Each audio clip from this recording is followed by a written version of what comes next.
Tardes.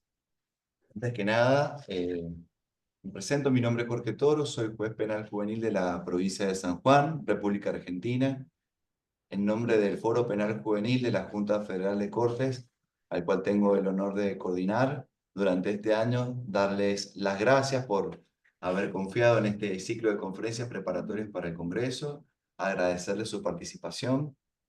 Agradecer también la inmensa colaboración de la Escuela Judicial de la provincia de San Juan y de la Corte de Justicia de la provincia de San Juan.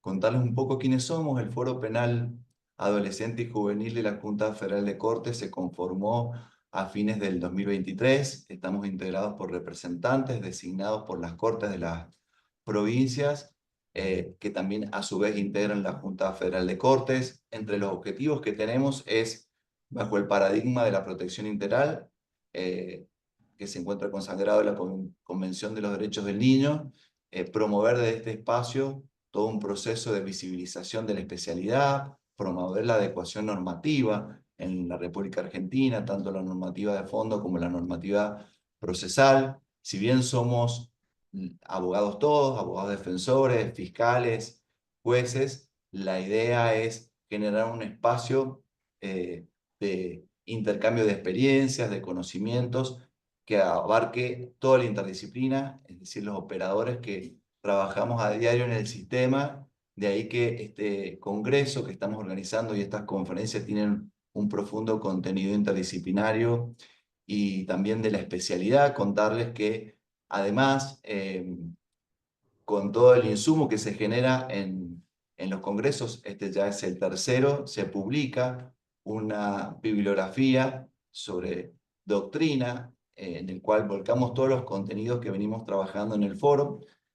Ya está por salir en el mes de marzo el segundo compendio de doctrina. El primero, si quieren, les vamos a pasar un link para que también puedan acceder al mismo.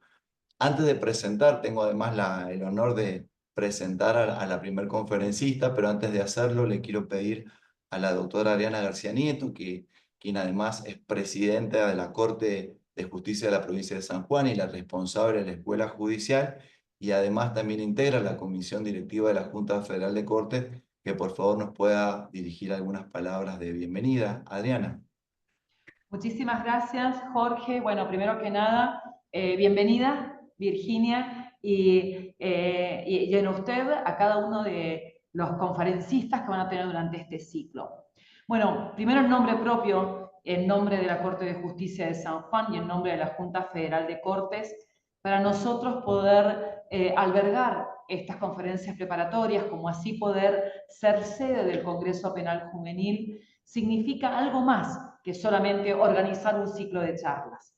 Significa ratificar nuestro compromiso por el fuero, ratificar, ratificar la posibilidad de seguir trabajando para que nuestros niños, niñas y adolescentes que entendemos que transitan una especial vulnerabilidad porque transitan procesos penales y los tenemos que ver desde ese lugar, sean desde lo que nos toca como Poder Judicial, con esta especialidad, con esta normativa, con esta mirada que debe ser diferente, requiere de nosotros nuestra especial atención, pero además de especial atención, también ocupación, preocupación y ocupación. Entonces, agradecer. Primero que nada, agradecer por haber permitido que San Juan sea sede, agradecer en nombre de la Junta Federal de Cortes por confiar la cantidad de participantes inscritos que tenemos en este ciclo de conferencias, agradecerles a los disertantes porque significa también algo muy importante para nosotros que quieran compartir sus experiencias, sobre todo la mirada, cómo tenemos que hacer para realmente albergar este compromiso. Y particularmente también agradecer el trabajo que lleva adelante el foro. Es un foro que va creciendo no solo en conformación, sino también en tarea y también en intensidad. Nos van requiriendo a las Cortes de Justicia cada vez mayor espacio. Y eso también habla del compromiso que tienen con la tarea que desempeñan cotidianamente. Ratificamos nuestro compromiso, ratificamos el trabajo en conjunto y, por supuesto, los esperamos en la provincia de San Juan 3 y 4 de septiembre para que juntos podamos compartir ya presencialmente este modo de que nuestras niñas, niños y adolescentes puedan ser realmente vistos como lo que son, niños, niñas y adolescentes que viven una realidad que muchas veces no es que la mayoría, que el 100% de las veces, estamos convencidos que no es la realidad que quieren, sino que transitan su vida como pueden. Y somos los adultos los que tenemos que generar el espacio para que realmente puedan ser los adultos que ellos sueñan y que se merecen ser. Entonces, agradecerles profundamente y lamentando, prometo verlo después, pero lamentando, Virginia, no poder escucharte, pero tengo actividad de la corte en minutos más, así que lamentando no poder hacerlo, pero seguramente no me cabe duda que me va a llegar una serie de tips de todo lo que tenemos que tener en cuenta. Así que gracias de verdad. Gracias, Jorge, y les deseo en nombre de la Junta Federal el mayor de los éxitos. Muchísimas gracias, Adriana. Quería simplemente pedirle a Vilma que pudiese saludar. Ella también es una de las responsables en la organización de todas las actividades del foro. Por favor, un saludito, Vilma, y empezamos. Bueno, gracias por ceder la palabra, gracias doctora García Nieto por la presentación y simplemente hoy acompañar con muchísima alegría este inmenso trabajo que venimos haciendo y sobre todo Jorge que se puso al hombro el Congreso, la organización de las jornadas preparatorias y el honor y el placer y el gusto de recibir a Virginia, aunque sea virtualmente, ojalá pronto sea en persona, pero ya probándote un poquito hoy con vos y tu presencia que nos honra en esta primera jornada preparatoria y como inauguración de esta preparación para septiembre. San Juan, allá vamos. Muchas gracias. Muchas gracias, Vilma. Bueno, ahora voy a proceder a presentar a Virginia. La verdad que Virginia tiene un currículum muy extenso, pero para aprovechar el tiempo nos pidió y nos envió un currículum muy abreviado porque la idea es priorizar su escucha y tratar de tener la posibilidad de hacer unas preguntas también. Como dijo Adriana, somos muchos los inscritos, se van sumando de a poco, tenemos prácticamente 1.400 inscritos, por eso estamos bajo modalidad seminario en el Zoom y también se ha abierto el canal de YouTube. Mientras vaya exponiendo Virginia, les pido que vayan haciendo preguntas por los chats y nosotros vamos a hacer una selección tal vez media arbitraria por el tiempo y la vamos a hacérsela llegar a Virginia para que las pueda responder.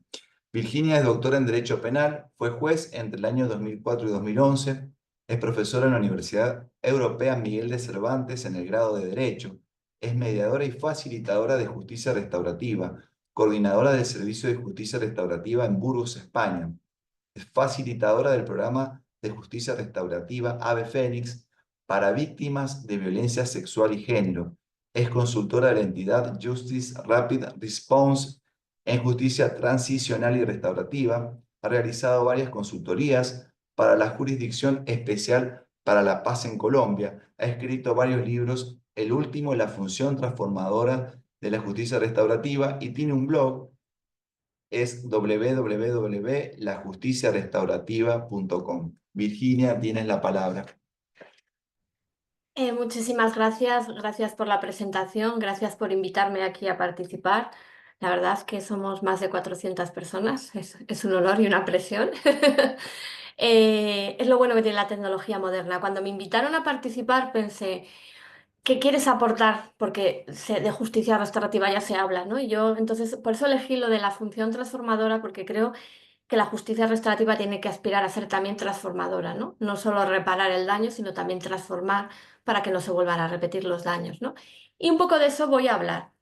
Para poner en contexto, que la mayoría venimos del ámbito del derecho, yo tengo un hashtag, se llama utópicamente realista.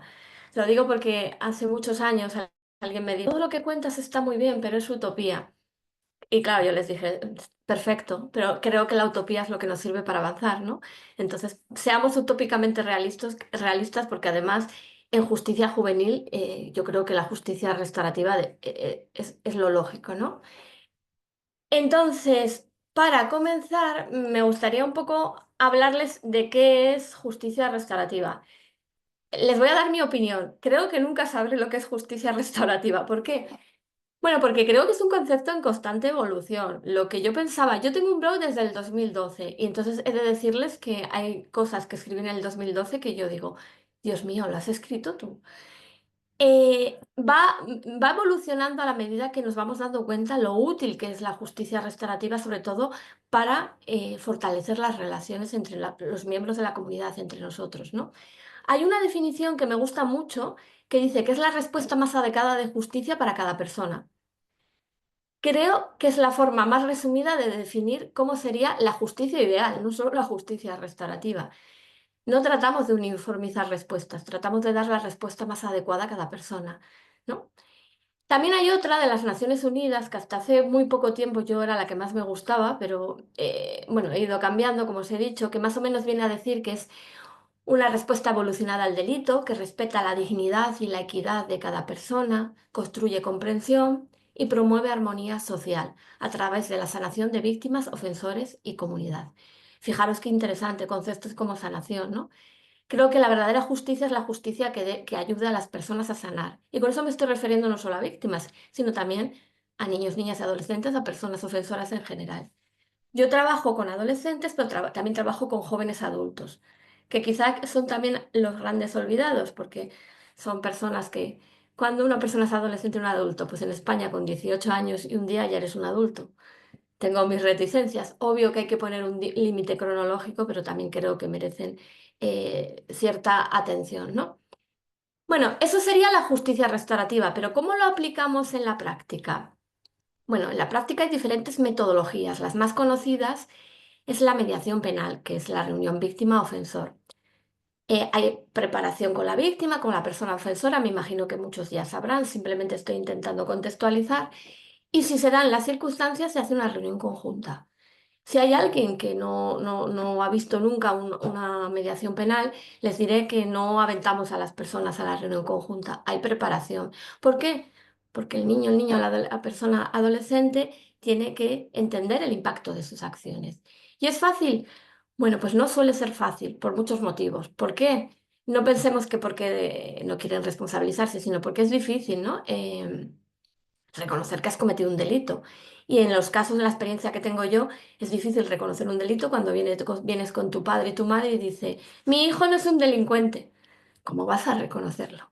Ese trabajo preparatorio es complicado, pero da muy buenos resultados, porque al final no nos olvidemos que tienen una personalidad en formación. Si yo creo que las personas siempre pueden cambiar, los niños, niñas y adolescentes más. He de deciros que en España todavía hablamos de menores. Sé que es un concepto que está muy mal, pero todavía los juzgados se llaman juzgados de menores. Lo digo por si en algún momento hablo de menores. Intento no hablar, pero otra metodología sería las conferencias o reuniones restaurativas. Reúne a víctima, persona ofensora, círculo más cercano de apoyo. Es una metodología más inclusiva, ¿por qué? Porque reúne también a otros afectados. Dice un autor, John Braithwaite, nadie es la vergüenza de los ojos de los que te quieren los que te pueden hacer cambiar. Pero no una vergüenza estigmatizante como la entendemos, ¿no? Eres un delincuente, no vales para nada. Es una vergüenza en el sentido de has hecho algo mal, pero si te quieres cambiar, nosotros y nosotras te vamos a apoyar. Luego está otra herramienta que son los círculos, en las que se incluyen muchas más personas afectadas. Culturalmente a mí en España me cuesta hacer círculos, porque cuando yo pregunto, ¿qué más personas crees que debieran escuchar esta conversación? Todo el mundo me dice, nadie, estoy solo en el mundo, estoy sola en el mundo, ¿no? Pero, por ejemplo, en países como en Brasil, los círculos es la metodología más utilizada. ¿Por qué os digo esto? Porque realmente estas metodologías hay que adaptarlas a la realidad cultural. No siempre serán aplicables de la misma manera y de la misma forma. La diferencia, por ejemplo, entre conferencias y círculos es que en conferencias hay un pequeño guión. Generalmente se utiliza el guión de una ciudad de Australia, se llama Wagga Wagga. Ay, perdón, Nueva Zelanda. Ya dudo si es Australia o Nueva Zelanda, lo miraré. Y luego hay otra herramienta que muy poca gente la tiene en cuenta porque piensan que no es justicia restaurativa. A ver, hasta hace muy poco la gente pensaba que solo se puede hacer justicia restaurativa si hay un encuentro conjunto. Pero como digo yo no vivo en un mundo ideal. Ojalá todo fuera tan fácil. Hay veces que por las circunstancias que sea, la víctima no quiere participar. O incluso la persona ofensora no está preparada en ese momento para participar. Entonces, los programas individuales son aquellos que bajo los principios de la justicia restaurativa se trabaja solo con víctimas, solo con personas ofensoras o solo con comunidad. Ojo, no es terapia, no hacemos reinserción. ¿Y por qué es restaurativo? Porque trabajamos estos principios. Si trabajamos con niños, niñas y adolescentes en conflicto con la ley, buscamos su responsabilización. Nosotros tuvimos un programa que se llama Reconexión en centros de internamiento y en centros penitenciarios. Buscábamos la responsabilización y además buscábamos que cada uno de ellos y ellas hiciera un plan de reparación del daño. Si no se podía reparar a la víctima, al menos reparar a la comunidad. Se trataría de volver algo bueno por lo malo que se hizo. Y de la misma manera tenemos un programa para víctimas, generalmente de violencia sexual y de género. No hay encuentro conjunto con la otra persona, pero sí trabajamos sobre la base de que puedan tener voz, ser escuchadas, las necesidades que el sistema no las atendió, cómo se podría reparar. En estos casos de delitos más graves, tenemos que quitarnos un poco la mente de los que venimos del derecho. Tanto daño, tanto dinero. Yo entiendo que el sistema penal tiene que cuantificarlo así, pero por ejemplo, en delitos más graves, la reparación muchas veces no tiene nada que ver con eso. De hecho, muchas víctimas te dirán, es que a mí el delito no se me puede reparar. Entonces yo, por ejemplo, hablo de justicia creativa, restitución creativa. Es un concepto de una psicóloga y ya lo aplicaba al ámbito psicológico, yo me lo he traído al ámbito penal. ¿Qué se trata? Pues en delitos de cierta gravedad, la reparación tendrá que ver con devolver algo de luz por el dolor o la oscuridad que supuso el delito. Sé que diréis, esto suena muy romántico, pero he visto reparaciones y que las víctimas han quedado satisfechas. Actos de memoria, de reconocimiento, de respeto, de decir, estamos contigo, sabemos lo que has sufrido. Para muchas víctimas eso marca la diferencia. Bueno, quería contextualizar y vamos ya entrando a la justicia juvenil, porque me parece que aquí tiene mucho que ver las diferencias de la justicia tradicional y la restaurativa. Y por eso yo creo que la justicia juvenil per se es restaurativa, porque nosotros trabajamos sobre esto, ¿no? Generalmente la justicia tradicional y con nuestros hijos preguntamos, ¿por qué has hecho esto, no? Pero realmente es una respuesta un poco complicada, porque muchas veces las personas no saben por qué han hecho eso. Pues porque vi la oportunidad, pues porque sí, porque me aburría. En justicia restaurativa decimos que es más útil la pregunta, ¿qué estaba pasando con esta persona adolescente? ¿Qué estaba pasando con este chico? ¿Qué estaba pasando con esta chica? ¿No? Además, tenemos que entender que no somos seres racionales, somos mucho más emocionales que racionales, ¿no? También hay algo muy importante.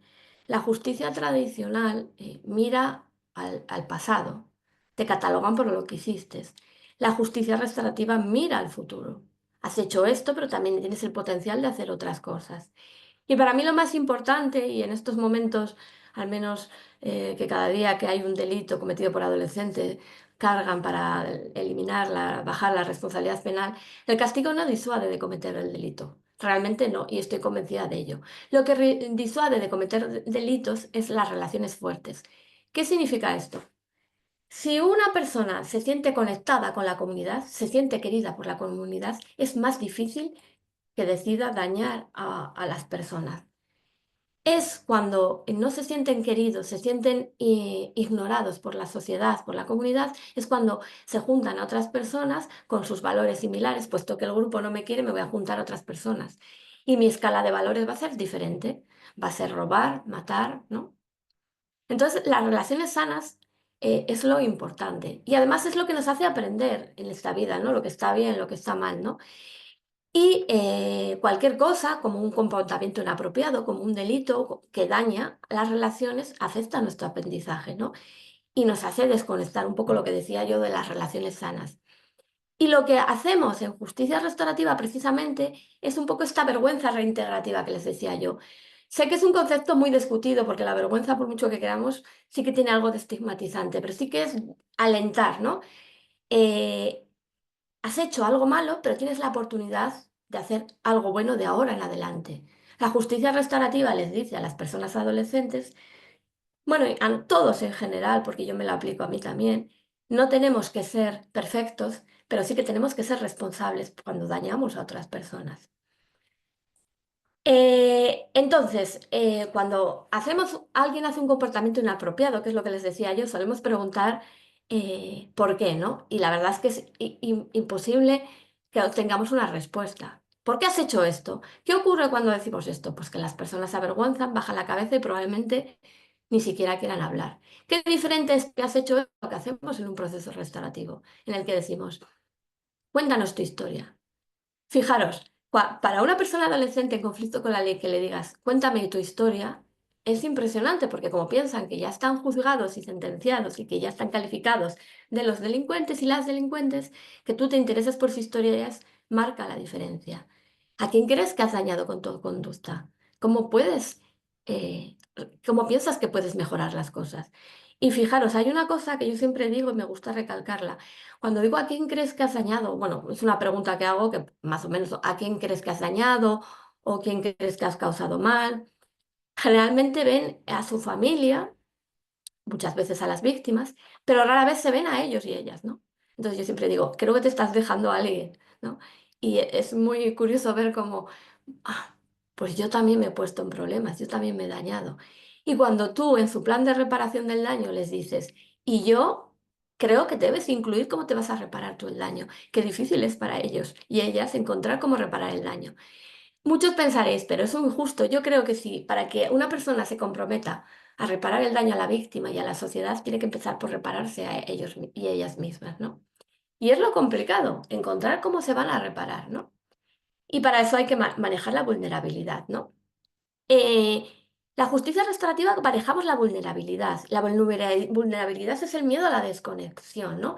Por eso yo siempre decía que las relaciones fuertes disuaden de cometer el delito. Tenemos que fortalecer. Por eso cuando nosotros ponemos en marcha algún programa individual en lo que solo trabajamos con personas en conflicto con la ley, lo que hacemos es también intentar generar esas conexiones con personas que tengan fuera. Generalmente será la familia, pero ¿qué ocurre? Hay veces que las personas no tienen esas relaciones fuertes en la familia. Entonces, para mí me sirve cualquier persona que pueda ser un referente para ellos o ellas. Es muy curioso porque uno de los chicos no tenía a nadie fuera. Sus padres habían muerto, su hermano se suicidó y su único referente fuera era el policía que le había detenido. Es más, el único que le iba a visitar era el policía. Fijaros que hay veces que las relaciones, las conexiones son impredecibles, ¿no? Pues ese era su punto de conexión.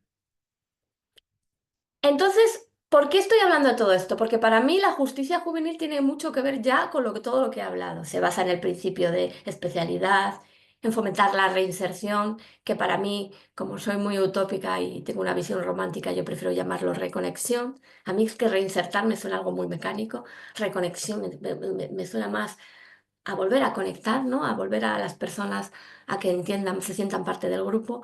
Tiene una función pedagógica. Todo esto es un poco lo que buscamos con la justicia restaurativa, ¿no? Y aquí explico un poco más. Incluso eh, la individualidad de las medidas. Estoy mirando la hora porque no me quiero pasar de hora. La individualidad de las medidas, el estar a las circunstancias de cada persona adolescente, el ser gestionado por personas con cierta especialización, incluso las infraestructuras. Y aquí yo diría que apuesto por una arquitectura restaurativa. La última vez que lo dije alguien me dijo que estaba loca, pero no. Fijaros, si creemos en la reconexión, en que las personas puedan volver a la comunidad, y yo estoy convencida de ello, y todos los que estamos aquí, que somos muchos también, todos y todas, tenemos que empezar a pensar que debemos dejar los centros, si las personas tienen que ir a un centro de internamiento porque han cometido un delito muy grave, que no sean centros de castigo. ¿Cómo? Centros. Esto es otra utopía mía, pero yo creo que se puede hacer realidad perfectamente. Lo teníamos hasta diseñado. Centros de internamiento o centros penitenciarios restaurativos. Que las personas no se sientan castigadas, sino que se sientan en proceso de reflexión sobre lo que quieren hacer desde ese momento en adelante. Simplemente con esto es diferente, porque ya sabéis que cuando las personas se sienten castigadas, al final se creen víctimas del sistema, ¿no? Entonces, todo esto que os veo hablando, que a veces es varío y os hago otras, como lo de centros de internamiento restaurativos, me lleva a que a mí per se me parece una redundancia hablar de justicia juvenil restaurativa. Creo que siempre debió ser la justicia juvenil restaurativa. Por eso, partiendo de que siempre debió ser así, me gustaría que fuera también transformadora. Es decir, no solo poner la curita cuando se ha producido el daño y decirle a la persona, bueno, pues tienes la oportunidad de hacer lo correcto, sino generar oportunidades para que esa persona pueda transformar su vida. Porque hay veces que me siento un poco que engaño, porque claro, tú dices, se te va a mirar por lo bueno que hagas desde ese momento en adelante, pero si devolvemos al chico o a la chica a su misma situación anterior, donde probablemente pues no tenga muchos recursos, o si tiene recursos no lo sabe gestionar, o si tenía recursos ha perdido el trabajo, o ya ha dejado la escuela. Le ponemos en el mismo riesgo de volver a cometer los delitos, ¿no? Entonces me gustaría que la justicia restaurativa también fuera capaz de, con otras instituciones o con otras disciplinas, de poder derribar esas estructuras o esos valores que se perpetúan en el sistema y hace que se perpetúen los delitos. No sé si os cobra sentido luego, si eso ya me lo preguntaréis. Aquí entraría un poco la idea de justicia restaurativa como movimiento social. No solo actuamos a nivel micro cuando hay un conflicto entre un chico, una chica adolescente y una víctima, sino a nivel macro, ¿no? ¿Qué podemos hacer para que estos chicos cambien de vida, cambiando también la situación que les ha tocado vivir? Un poco lo que decía la persona que me ha presentado, ¿no? Pues, por ejemplo, os voy a poner un ejemplo para que lo visualicéis. Yo puedo hacer un programa de justicia restaurativa, pero sería interesante que ese programa, además de tener una metodología restaurativa y unos objetivos, tuviera otras actividades adicionales que pudieran complementarlo. Por ejemplo, la terapia. Por ejemplo, programas formativos. Algo que le dé a la persona adolescente herramientas para que cuando salgan, si están en un centro de internamiento o cuando han acabado la medida, puedan retomar una vida diferente y no volver a la misma situación anterior. Por eso muchas veces digo que a mí no me gusta la palabra restaurar. ¿Por qué? Porque, claro, restaurar está bien, pero hay veces que restaurar me suena a devolver a las personas a una situación anterior. Y si las devolvemos a una situación anterior, les volvemos a poner en el mismo riesgo. Y para las víctimas es lo mismo. Para bien o para mal, si tú has sufrido un delito, por muy leve que sea, eso forma parte de tu historia vital. No te pueden devolver a una situación anterior. La idea sería transformar en el sentido de que puedan encontrar narrativas diferentes que les permitan incorporarla a su vida y eh, cambiar, ¿no? Y transformar. ¿Qué me refiero? Si yo tengo la narrativa, si yo tengo mi historia, soy un delincuente sin posibilidad de reinserción, nunca vas a poder cambiar porque no encuentras otro sentido a tu vida. Pero si tú a través de estos programas restaurativos le das herramientas para que empiece a pensar, sí, yo soy la persona que dañó a esta persona, pero también soy la persona que está en este programa, que está haciendo todos los esfuerzos para estudiar, para reparar el daño, para ser una persona diferente, sí que va a poder cambiar de vida. Entonces, se trata de que a través de estos programas de justicia restaurativa con otros complementarios puedan encontrar una historia diferente a lo vivido que les permita continuar con su vida. Y con las víctimas sería lo mismo, ¿no? Si yo estoy todo el rato sintiéndome víctima, pues es muy triste. Yo conozco víctimas que llevan 20 años sintiéndose víctimas. Esto significa que el sistema no ha actuado bien. eh, el rol de víctima tendría que desaparecer. Entonces, si tú a través de programas de justicia restaurativa le das a la víctima las herramientas para que pueda encontrar un sentido diferente a lo vivido, soy la persona que ha sufrido un daño, pero también soy la que está generando resiliencia para poder continuar con mi vida, probablemente puedan encontrar una forma de sanar y continuar con su vida, ¿no? Entonces, se trataría un poco de eso, intentar transformar a través de la justicia restaurativa y yo otras herramientas, otras actividades que puedan complementar a la justicia restaurativa y la hagan transformar verdaderamente la vida de las personas.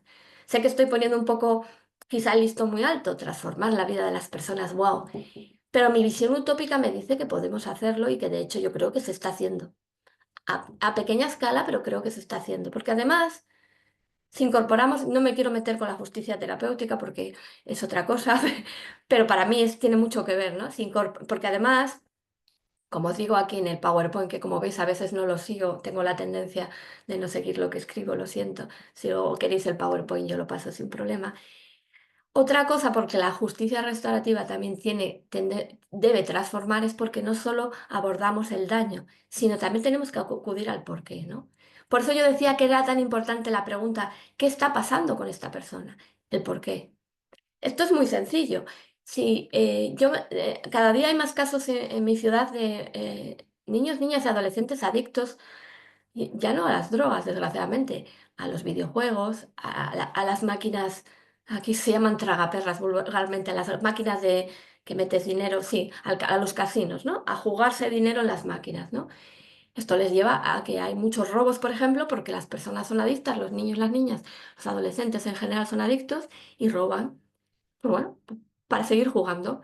Claro, tú le condenas a cualquier medida, tú le impones una medida, le condenas, le impones una medida, pero si no acudes al porqué del delito, por mucho que repare, no va a poder volver transformar su vida porque corre el riesgo de estar en su situación anterior.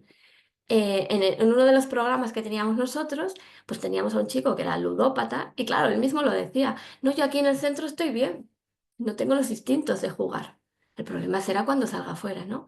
Por eso son necesarios otra idea, programas de acompañamiento. El programa que teníamos nosotros estaba con ellos y ellas el tiempo que estaban dentro en el internamiento, pero también hacía un acompañamiento fuera, a través de los círculos de seguimiento. ¿Por qué?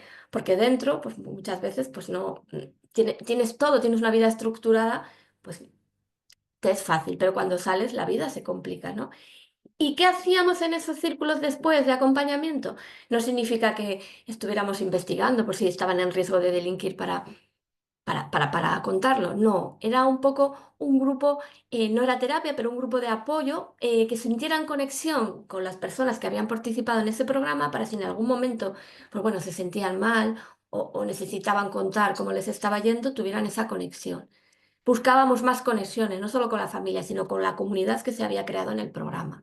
Por ejemplo, cuando uno de los círculos que hicimos nosotras, resulta, pues bueno, uno de los chicos se tuvo que ir a vivir a un pueblo de Burgos. Yo vivo en Burgos, una ciudad, está como a 2 horas y media de Madrid, y el problema que tiene Burgos es que tiene muchos pueblos pequeñitos.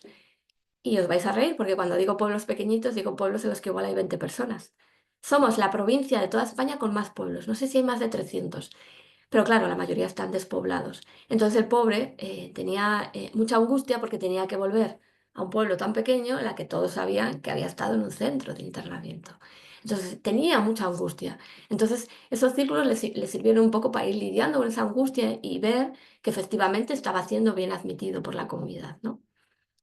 Yo os doy ideas porque creo que de ahí se trata, ¿no? De buscar un plus a la justicia restaurativa con incluso actividades no restaurativas que la complementen y haga que las personas verdaderamente no solo hayan decidido cambiar de vida, sino que puedan cambiar. Porque hay veces que es difícil que puedan cambiar.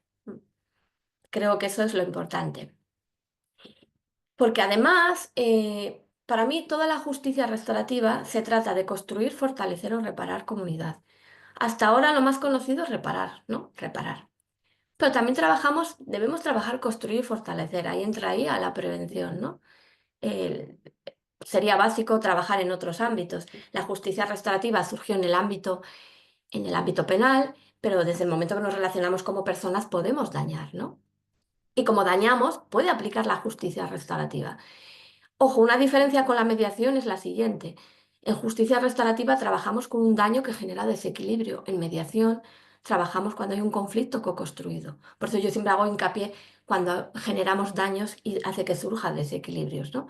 En ese caso podría aplicar. En el ámbito familiar, qué importante sería. Hay ciertas iniciativas, pero todavía estamos muy... En el ámbito educativo hay más. Bueno, en cualquier ámbito, ya os he dicho, en el ámbito penitenciario, en el ámbito, incluso yo estaba escribiendo un artículo, lo publicaré en unos días, en el ámbito del fútbol. Fijaros, qué terrible.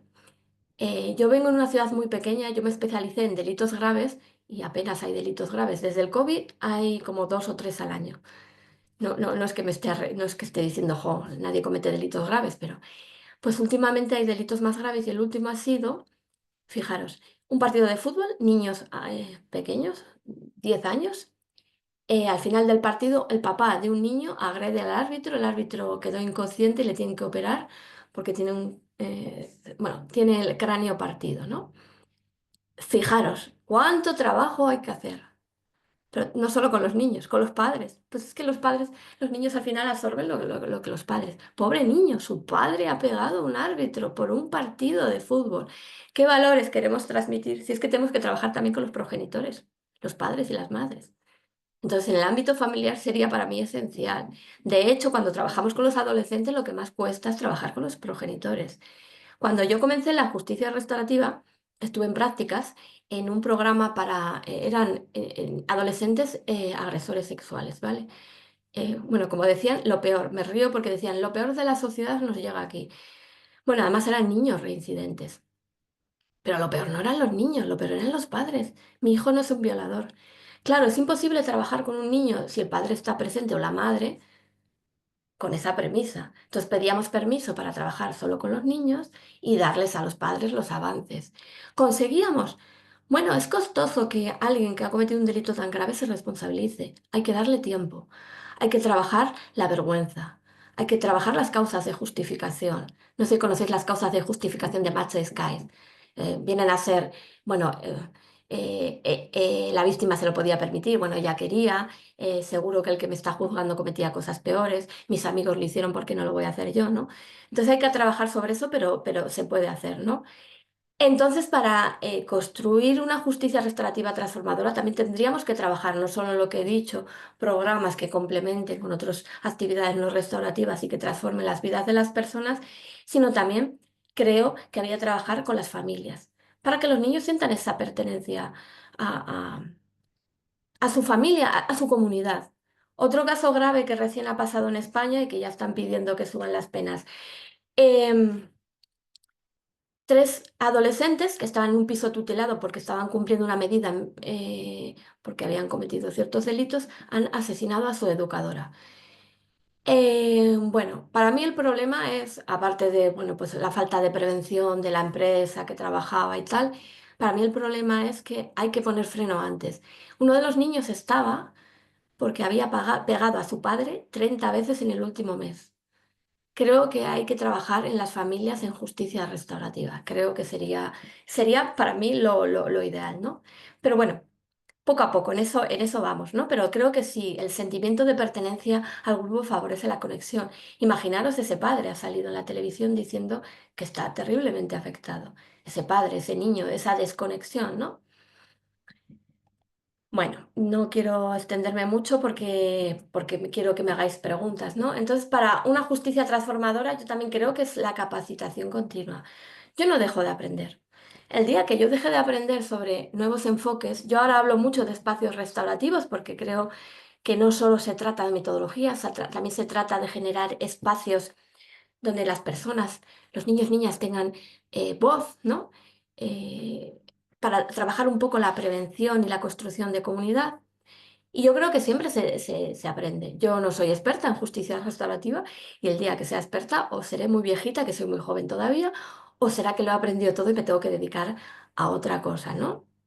También creo que no tenemos que olvidarnos de las víctimas. Y yo sé que no nos olvidamos, pero de cara a las personas piensan que nos olvidamos, ¿no? Y creo que el enfoque en la víctima es muy sencillo, ¿no? Es dar voz. ¿Tú quieres participar? No. Pero sí decirle, ¿quieres que te informemos de lo que está haciendo la persona adolescente? Y luego creo mucho en la justicia restaurativa como movimiento social. Creo que políticas públicas de justicia restaurativa. Por ejemplo, en el libro que hablaba cuando me ha presentado Jorge, yo hablo de programas comunitarios de justicia restaurativa. ¿Os acordáis que os he dicho que se puede trabajar solo con víctimas, solo con personas adolescentes en conflicto con la ley? También se puede trabajar con comunidad. ¿Por qué? Otra forma de transformar. ¿Qué ocurre? Sobre todo, por ejemplo, en ciudades como donde yo vivo, que son muy pequeñas. Bueno, pues todos nos conocemos. A veces digo medio en broma, medio en serio, que todos parecemos primos. Entonces, cuando una persona adolescente ha cometido un delito, pues enseguida se sabe, ¿no? Y ya se generan reticencias. Ya no se habla igual con las personas, con la familia, ya se incluso se cuestiona a los padres, que muchas veces los progenitores no tienen la culpa de nada. Entonces, qué bueno serían estos programas comunitarios para que nosotros como comunidad no solo seamos víctimas indirectas de los delitos, sino también agentes responsables. ¿Cómo te sientes con todo lo que ha pasado? ¿Qué es lo mejor de vivir en el barrio, en la comunidad? ¿Qué mejorarías? ¿Qué puedes aportar tú? ¿qué te gustaría que pasara pues, con este chico o esta chica que se va a incorporar a la comunidad? ¿Cómo puedes hacer que se sienta mejor? ¿Cómo te podrías sentir tú mejor? Entonces, esos espacios comunitarios también sirven para prevenir la violencia y para favorecer lo que yo decía al principio, las conexiones sanas. Porque las conexiones sanas disuaden de cometer delitos y estoy convencida de ello. Si yo no me siento conectada, me va a dar igual pegar a una persona. No, no me quieren en el grupo, ya está, ¿no?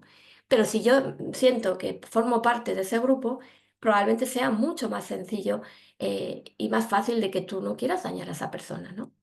Se trata un poco también de generar empatía, ¿no? Y también, seguro que alguien estará pensando, pero hay ciertas personas que carecen de empatía. Pues ahí es donde habría que investigar también un poquito más la neurociencia de la justicia restaurativa. Si no lo conocen, les invito a visionar un vídeo. Se llama Daniel Reisel, así escrito así, R-E-I-S-E-L. Entonces habla un poco de la neurociencia, habla de los psicópatas.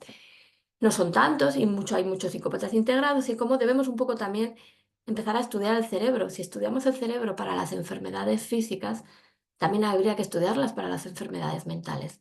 Creo que eso sería importante, ¿no? Y entonces mi conclusión, creo que no me he pasado, sería, porque me gustaría que me hicieran preguntas, porque creo que hablar yo sola, en cambio, si alguien me debate, incluso me dice que no está de acuerdo, se genera pues esas conexiones, ¿no? De grandes debates surgen cosas importantes. Creo que disuadir y disentir es importante. El enfoque transformador, como les he dicho, no solo responsabilizando, sino acudiendo al porqué, incluso haciendo programas en los que se complemente con otras actividades que puedan transformar las vidas de las personas, derribar estas desigualdades estructurales que hacen que las personas no tengan acceso a los mismos recursos. Eh, Enfocarnos también en, aquí no lo he puesto, pedagogía restaurativa. Hay que saber venderlo bien. Me sabe mal decirlo, el marketing de la justicia restaurativa.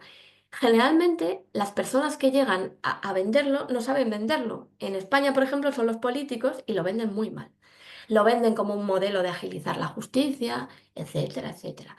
No, señores, en delitos leves agilizará la justicia, en delitos graves puede ser un complemento. Yo sé que hay países, no sé, en la Argentina puede ser que ocurra, que no está permitido en delitos más graves, ¿vale? En lo que nos deja el legislador.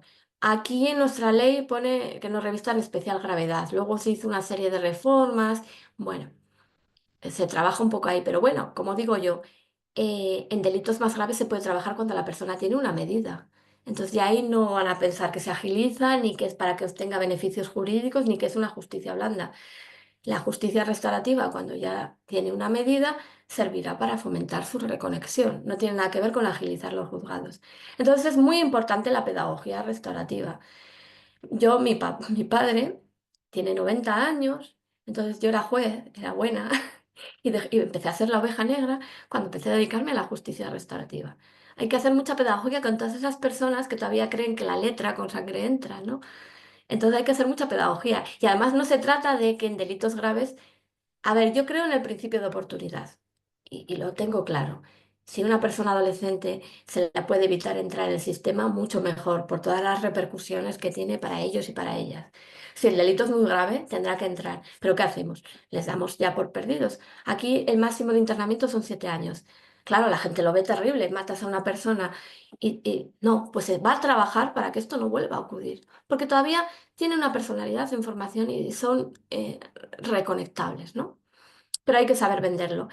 Y también en la comunidad, porque muchas veces los mayores problemas es la comunidad, ¿no? Cuando tú sabes que una persona ha cometido un delito, no te relacionas igual, ¿no? Y eso mi mentalidad, yo como Virginia, también ha cambiado. Yo estaba muy acostumbrada a trabajar solo con víctimas. Entonces, cuando empecé a trabajar con adultos que han cometido delitos y con niños y adolescentes en conflicto con la ley, mi percepción cambió, ¿no? Y sobre todo cambió porque el primer día que fuimos a darles como una charla informativa en qué consistía la justicia restaurativa para que se quisieran incorporar al programa, curiosamente, de todo lo que dije, solo se quedaron con, no sois delincuentes, sois personas que habéis cometido daños, nada más habéis dañado a otras personas o habéis dañado a la comunidad. Entonces me di cuenta que muchas veces la etiqueta de delincuente sin posibilidad de reinserción no solo viene dada por la comunidad, sino que ellos y ellas también se la imponen. Y entonces es lo que yo les decía con lo de encontrar narrativas poderosas o diferentes que les permitan encontrar un sentido diferente a lo vivido. Eso es un poco lo que hacemos también en justicia restaurativa. No solo que se responsabilicen, que reconozcan el daño, también que puedan encontrar un sentido diferente a lo vivido que les permita continuar con su vida. Por ejemplo, si tú has cometido un delito muy grave, levantarte con esta mochila todos los días debe ser terrible, ¿no? Entonces, cuando tú trabajas con una persona que ha cometido un delito muy grave y llega una mañana y tú piensas que ya se ha responsabilizado y te pone un pero, ¿no? Yo siempre digo, la responsabilización va exenta de peros, o es que, ¿no? Pero es normal que tú tienes una conversación, una preparación con la persona y en algún momento viene y te dice, pero es normal. Es que para vivir con eso tienes que proveerte de justificaciones. Para eso estamos nosotros, para hacerles reflexionar y que reconduzcan a esa responsabilización y también que tengan las herramientas para encontrar un sentido diferente a lo que han vivido, ¿no? No se trata de que lo olviden, de que no lo tengan en cuenta, pero sí que encuentren ese sentido diferente que les permita, pues eso, transformar, continuar con su vida, ¿no? Esto sería un poco lo que les quería decir. Ese es mi libro, desgraciadamente no está en Amazon. Sí que está en una editorial que se llama Agapea, que hasta donde yo sé gente de México la ha comprado y no cobran gastos de envío. Y si alguien me quiere localizar para lo que sea, es mi correo, es un poco gracioso. Sunday es Virginia Domingo en inglés, y ese es mi blog, www.lajusticiarestaurativa.com. Creo que he sido buena con el tiempo, así me podéis hacer preguntas. Excelente, Virginia, más que bien con el tiempo has estado. Tenés buen entrenamiento en el manejo del tiempo. Mira, Virginia, te voy a primero pedir disculpas porque no hemos podido lograr la conexión vía YouTube, pero transmitir la tranquilidad a aquellos que han querido verla por este medio, que ha sido grabada tu conferencia y que le vamos a enviar a los correos a través de los cuales se han inscrito, le vamos a enviar el link para que lo puedan ver. De la misma manera, también se ha enviado por el chat el link para que puedan confirmar que han participado de esta actividad, porque bueno, es un ciclo de 7 conferencias y si logran una asistencia del 80% van a poder acceder a un certificado. Virginia, tenemos muchas preguntas para hacerte, te voy a transmitir aquellas que aparecen de manera más reiterada. Seguramente tú sabes, debes haber escuchado que en el Congreso de la Nación hay un proyecto del Poder Ejecutivo que ve en la baja de la edad de responsabilidad penal una solución al problema. Sé que es una respuesta compleja, pero ¿te animas a darnos tu mirada sobre esa respuesta ante la realidad de los adolescentes infractores? Mira, es muy sencillo. Creemos que rebajando la edad penal a 10 años van a dejar de cometer delitos, pero resulta que no pueden beber alcohol hasta que no tienen 18 años. O sea, es un poco incongruente, ¿no? Creo que por mucho que a un niño de 10 años le digas que vas a ir a prisión, no lo va a entender. O sea, es que no hay adultos que lo entiendan. El miedo al castigo nunca es la solución, sí que lo había oído, lo había oído, incluso en España lo han tocado mucho el tema que está en 14 años. Quizá lo que hay que hacer es trabajar con los niños y niñas inimputables que también cometen delitos, que yo creo que hay algo por ahí en proyecto. Quizá habría que hacer algo de eso, que no hablo de trabajar en el sentido, programas de reconexión con los niños inimputables, pero disminuir la edad penal nunca es la solución. O sea, lo tengo muy claro. Lo que pasa que sí que es cierto que quedan un poco en el vacío, ¿no? ¿Qué sensación tiene la comunidad cuando yo la escucho? Me gusta mucho hablar con la gente que está en contra de la justicia restaurativa. Claro, en España, por ejemplo, claro, tiene 13 años, no va a ir a la cárcel, o dicen así, no va a ir a un centro de internamiento, pues ya está, se va con sus padres y ya está. Quizá habría que buscar esas fórmulas, esos programas restaurativos que sin ser obligatorios le diga a las familias, mira, su hijo ha hecho esto, quizás sería conveniente que participaran en estos programas. Ni siquiera hace falta que se llamen restaurativos, que igual asusta, educativos, pedagógicos, y un poco fomentar eso, ¿no? Esa responsabilización. El miedo al castigo generalmente no disuade, al contrario, nos pone en peligro a las víctimas. ¿Por qué? Porque si una persona tiene miedo a ser capturado, lo que hará es intentar no dejar huellas. Con eso, pues dirá, pues sí, tengo miedo a que este testigo me reconozca, pues le mato. Yo creo que eso lo genera más agresividad. Es mi opinión personal. Muchísimas gracias. Te transfiero otra pregunta. Sobre la formación, ¿crees que la justicia restaurativa debería ser una formación transversal?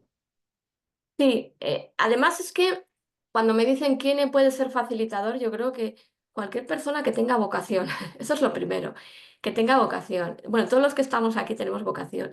Incluso yo diría, tenemos que ser casi más humanos que profesionales o profesionales humanos, porque tenemos que creer en las personas, ¿no? No es lo mismo trabajar con ordenadores. Bueno, yo tampoco creo en los ordenadores, pero con los ordenadores son máquinas. No es lo mismo trabajar con máquinas que con personas. Y para facilitar procesos restaurativos necesitas tener muchos conocimientos interdisciplinarios. ¿Por qué? Bueno, pues yo vengo del mundo del derecho, a menos que yo cuando estudié no tenía, mi formación fue litigante. Entonces yo he tenido que hacer cursos de gestión del trauma, en la resiliencia, y me decían mis compañeros, ¿pero por qué? Pues porque yo trabajo con personas que están impactadas con trauma, necesito conocer, ¿no? Quizá la formación que más se asemeja a lo que puede ser un facilitador es la criminología. Saben de victimología. Pero bueno, yo soy consciente de que cualquier persona que tenga vocación y crea en las personas, con una formación adecuada, puede ser facilitador o facilitadora. Otra pregunta. ¿Cómo hacer para trabajar en contextos tan hostiles y punitivos como los actuales? Yo por eso hablaba de pedagogía restaurativa, porque sí que es complicado. Bueno, yo lo primero es que creo que no debemos generar expectativas que ni siquiera las tiene el sistema. Por eso muchos de nosotros decimos que la justicia restaurativa no disminuye la reincidencia. ¿Por qué? Porque me hace mucha gracia. Quieren estadísticas, ¿no? No, ¿cuántos acuerdos de reparación? ¿Cuántas reuniones? Yo digo, si el sistema penal está tan atrasado, el sistema juvenil incluso, no nos van a pedir a nosotros soluciones mágicas, ¿no? Entonces yo creo que poco a poco, pequeñas personas, pequeños programas o pequeñas haciendo grandes cosas, poco a poco el boca a boca irá funcionando. Yo soy convencida, yo empecé en esto en el 2004, cuando la justicia restaurativa es que me dijeron que no existía. Desde entonces sí que se habla mucho, pero creo que necesitamos más artesanos de la justicia restaurativa y menos marketing. Entonces, dejemos la voz a los artesanos. Y incluso yo diría que cuando se legisla, yo no sé si ocurre en Argentina, pero en España cuando se legisla, pues se pregunta a los teóricos, que está muy bien, pero es que los teóricos no saben lo que lleva un proceso restaurativo, no saben muchas implicaciones que solo sabemos los artesanos. Entonces yo creo que la idea sería que cuando hagan una ley consulten a los artesanos y que nos dejen trabajar, que la justicia restaurativa no es mágica, que lleva su tiempo y que obtener estadísticas cuantitativas llevará su tiempo porque se están haciendo pequeñas cosas. Cualitativas, todas las que queráis, cuantitativas, bueno. Pero claro, vivimos en un mundo muy burocrático. Yo siempre digo burro, he dicho burro burocrático. Nos llenan de estadísticas. Parece que somos... No, perdona, yo trabajo con personas, no con números. Sí que tengo un número de expediente, pero son personas. Entonces, quizá tendremos que cambiar la mentalidad nosotros y nosotras mismas. Eso sería quizá lo primero, ¿no? Otra pregunta. ¿Se puede trabajar con delitos graves y con adolescentes que presenten situación de consumo problemático de sustancias adictivas? Sí, lo que pasa que, claro, ahí es donde lo que decía yo un poco lo de transformar. Si tenemos a una persona que tiene una grave adicción, habría que dejar primero que trabajar en los terapeutas y luego pasar a un proceso restaurativo. Si tenemos a una persona que más o menos tiene controlada su adicción y que los terapeutas dicen que está en capacidad de entender sus acciones, se puede realizar. Nosotros tuvimos un caso de dos chicos pues, que tenían adicción. Cuando les descubrieron robando, eran muy adictos. Cuando nos llegó el delito, claro, tuvimos que valorarlo, ¿no? Por eso hay que trabajar un poco en cooperación. La justicia restaurativa no es mágica ni todo lo podemos solucionar nosotros. La colaboración con otras instituciones y con otros profesionales es esencial. Eso de pensar que nos van a robar el trabajo, no, todos nos necesitamos. Entonces consultamos con sus terapeutas y nos dijeron, están dando grandes avances, ¿no? Y sí que se pudo hacer. Pero claro, por ejemplo, uno de los compromisos que pidió la víctima es que se se deshabituaran del todo, ¿no? Y ellos se comprometieron y ellas, ¿no? Eran un chico y una chica, él y ella. Y funcionó. Nosotros también hacemos un seguimiento. ¿Por qué? Porque también necesitamos saber si las personas cuando se comprometen, los adolescentes en conflicto con la ley, se comprometen a algo, lo cumplen, ¿no? Y bueno, pues sí que funcionó, por el momento está funcionando, ¿no? Entonces sí que se puede, pero sabiendo nuestras limitaciones y que tenemos que trabajar en colaboración. Te transfiero otra pregunta. ¿Cómo se puede trabajar con personas jóvenes negadores? Ah, que niegan el delito. Bueno, eso pasa mucho, hay determinados delitos que ocurren muy frecuentemente. A ver, las leyes son un poco ridículas, iba a decir. Nuestra ley tiene muy poco, pero dice que la persona haya reconocido algunos elementos fácticos. Que yo digo, ¿qué demonios será? En principio yo no conozco a nadie que venga a nosotros y diga, sí, he sido yo. Bueno, tuve un caso, y fijaros, me vais a entender. Era una pelea por un accidente de tránsito. Dijo, sí, fui yo, le pegué. Y dije, uy, se ha responsabilizado. Y dijo, pero es que se lo merecía. Se responsabilizó, pero no asumió el daño. Entonces nosotros, la herramienta fundamental, daría para 2 charlas, no me he querido extender por eso, son las preguntas, ¿no? Pero hay veces que estas personas adolescentes que están negadoras del delito llegan, yo digo, preguntas restaurativas que a veces rozan lo inquisitivo. Y os voy a hacer algún ejemplo. Bueno, pues un chico que está acusado de abuso sexual. Bueno, no, es que ella lo quería. Entonces, ¿por qué crees que te denunció? Vamos a un juego así. ¿Crees que quizá ella no... bueno, espera, empiezo. No, ella quería. Entonces, ¿por qué crees que te denunció? Pues no sé, será por venganza. ¿Cómo has hablado con ella desde entonces para saber cómo se siente? No, no, no me han dejado. Bueno, vamos haciendo ese tipo de preguntas, otro tipo de preguntas. Bueno, pues yo soy el chico, yo se supone que tengo que tomar la iniciativa. ¿Quién te ha dicho que el chico toma la iniciativa? No, pues porque el hombre es el hombre. ¿Hay más formas de ser hombre o me gustaría que investigaras si hay más formas de ser hombre? Y, por ejemplo, le mandas un trabajo de masculinidades, ¿no? Le mandas un trabajo y le dices, me gustaría que leas un párrafo sobre qué es ser hombre. Probablemente al día siguiente, cuando venga a visitarte, no lo haya leído. Ya está.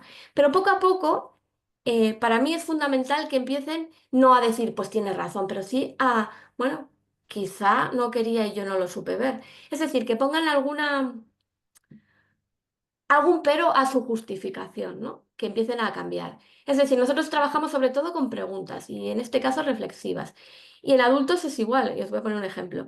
Estábamos trabajando con personas de las FARC y bueno, pues, bueno, les matamos, pero eran delincuentes. Automáticamente yo dije, entonces se merecían morir. No, no, claro, no. ¿Qué crees que pensarían su familia si te escucha lo que has dicho? Son ese tipo de preguntas las que hacen que las personas reflexionen.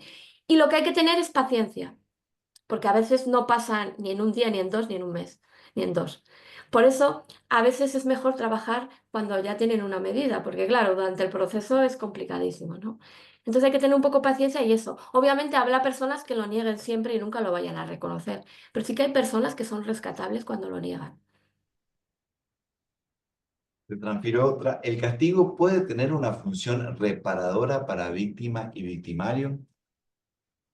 Mira, tenemos una idea de que las víctimas son muy punitivas. Cuando una víctima dice quiero que pase por lo que yo he pasado, no te está pidiendo castigo, te está pidiendo empatía, quiero que sienta lo que yo he sufrido, ¿no? Somos mucho más punitivos los que nunca hemos sido víctimas, parto de esa base. Entonces, lo primero que en general, yo diría un 98%, lo primero que piden las víctimas es que se comprometan a no volver a hacerlo. Fijaros, y yo siempre digo, ahí es donde mi vena utópica sale. El ser humano es bueno por naturaleza, porque el que está pidiendo a la víctima no volver a ser víctima ella y también está pidiendo seguridad para todas nosotras o todos nosotros, ¿no? Sí que es cierto que hay ciertas víctimas que luego, pues, bueno, pues piden que la persona tenga un reproche penal, pero son las menos. Para las personas adolescentes, bueno, yo entiendo, a ver, yo no soy, hay personas abolicionistas que creen que el derecho penal, juvenil, penal de adultos, debiera desaparecer y debiera sustituirse por la justicia restaurativa. Yo no soy abolicionista, soy minimalista. ¿Por qué no soy abolicionista? porque estoy tan convencida de que si desapareciera el derecho penal juvenil, el derecho penal de adultos, convertiríamos la justicia restaurativa en una suerte de derecho penal. Tenemos tendencia a burocratizar, a llenarnos de protocolos, de ceremonias, de actos. Yo fui juez y es que era horroroso, porque era tan ceremonial que a veces se me olvidaba dar la palabra al fiscal, era horrible. Me decía, señoría, se ha olvidado de darme la palabra. Y yo decía, es cierto. Entonces, ¿para qué ser abolicionista y decir que esto funciona mal? ¿Por qué no vamos a... Tenemos una justicia juvenil que bueno, los políticos son susceptibles de empeorarla, eso está claro, eso está claro, pero tenemos un sistema juvenil que es el que es, pues vamos a mejorarlo con ese complemento de la justicia restaurativa. Entonces, bueno, hay ciertos delitos que sí que deben recibir el reproche, pero solo con el reproche penal no cambiamos nada. ¿Por qué? Porque el castigo por sí solo no hace que la persona pueda responsabilizarse. Al contrario, va a estar pensando, estos que me han juzgado seguro que de jóvenes cometían cosas peores. Es que encima no fue para tanto, es que encima se van a llenar de justificaciones. Yo siempre digo, es mejor, si tienen que recibir el reproche penal, lo reciban, pero trabajemos para la reconexión, por el bien de ellos y por el bien de nosotros. Porque seamos realistas, como sociedad, ¿qué funcionamos mejor? Teniendo niños y niñas en centros de internamiento o que están toda una vida en el sistema penal saliendo y juvenil saliendo y entrando, o personas reconectadas. Yo siempre pongo el ejemplo, yo tengo un reloj que no vale mucho, pero la pieza más pequeña hace que funcione. Si se estropea una pieza pequeñita, no funciona. Pues yo siempre, cuando la gente me dice que el castigo es la solución, digo, perdonad, por tenerlos aislados no solucionamos nada. De hecho, yo pongo el ejemplo de un perrito. Si a un perrito, un cachorrito, le llevas a una finca, le atas y le tienes ahí atado de por vida, se va a se va a volver violento. El aislamiento no disuade de la violencia, al contrario, genera más, ¿no? Entonces vamos a buscar ese complemento para aquellos casos en los que el principio de oportunidad no pueda intervenir. Claro. Te voy a hacer dos preguntas más, así ya podemos cerrar. Creo que hemos andado muy bien con el tiempo. En el ámbito de la salud mental, ¿puede haber justicia restaurativa? Sí, además creo que iríamos en contra del principio de igualdad ante la ley si no lo permitiéramos. Durante muchos años, cuando yo empecé la justicia restaurativa, se decía, no, porque no tienen capacidades. Bueno, vamos a ser creativos. A ver, la justicia restaurativa no es rígida. Tú puedes tener en los procesos que tú hagas de justicia restaurativa a una persona con la persona que tenga cierta discapacidad o tenga algún problema se sienta cómodo y le pueda transmitir cosas que quizá no entiendan. Nosotros tuvimos, ese caso lo recuerdo porque fue complicado, porque fue de los primeros. Nosotros tuvimos a un niño, no sé exactamente qué problema, no era Asperger, tenía cierto grado de Asperger. Bueno, pues le daba por robar en los supermercados y el problema es que como le trataban mal, se ponía violento, pero le trataban mal porque le trataban de tonto. Entonces, cuando nos lo derivaron, nos dijeron, es que no tiene solución. Y dije, a ver, el niño, o sea, las personas que tienen diferentes capacidades o tienen problemas de salud mental son seres humanos como todos y vulneramos su principio, ¿no?, de igualdad. Entonces, la madre tenía mucho miedo, te va a pegar. Oiga, que no creo que me vaya a pegar, pero... Y al final permitimos que con la madre estuviera su terapeuta, que era la única persona que un poco le sabía calmar. ¿El terapeuta qué hacía? Solo estaba de apoyo, para que la persona se sintiera cómoda y segura y no se sintiera atacada por nosotras, ¿no? Entonces siempre hay que buscar esas fórmulas para que tú puedas llegar a las personas y las personas te puedan entender.